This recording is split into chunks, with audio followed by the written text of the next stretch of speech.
The study that we've just published looks at 2 Neanderthal children that lived 250,000 years ago, as well as 1 modern human child that turned out to be about 5,000 years old. And they're all found in the same archaeological site in southeast France. Teeth record environmental variation based on the climate and even where you're growing up. And that's possible because when you're growing your teeth, you actually lock in a record of the chemistry of the water and the food that you're eating and drinking. Because teeth have these tiny timelines, we can relate the chemistry to the growth to be able to actually calculate ancient climate records. We can't do that with any other element of the body.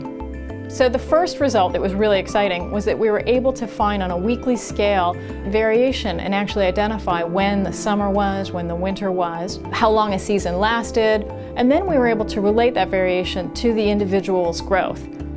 Another really interesting result was we were able to identify milk intake through breastfeeding in one individual based on a trace element called barium, and we were able to time that to the season. We were able to actually determine that that individual nursed for 2.5 years.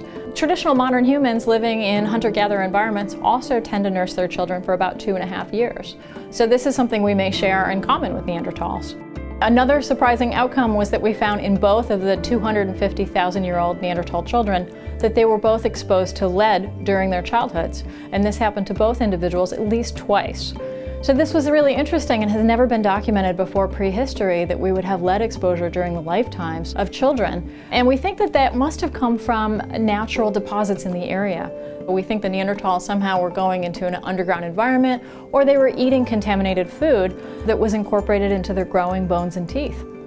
I've worked hard over the years to help people kind of appreciate the different levels of information that you can take from teeth. We've now got the ability to integrate ancient climate data with health history, with nursing history, with illness. And so to be able to get all of that information from a single sample, 250,000 years ago, is, I think, a really unique opportunity. And scientists are coming to appreciate more and more the different types of information we can get.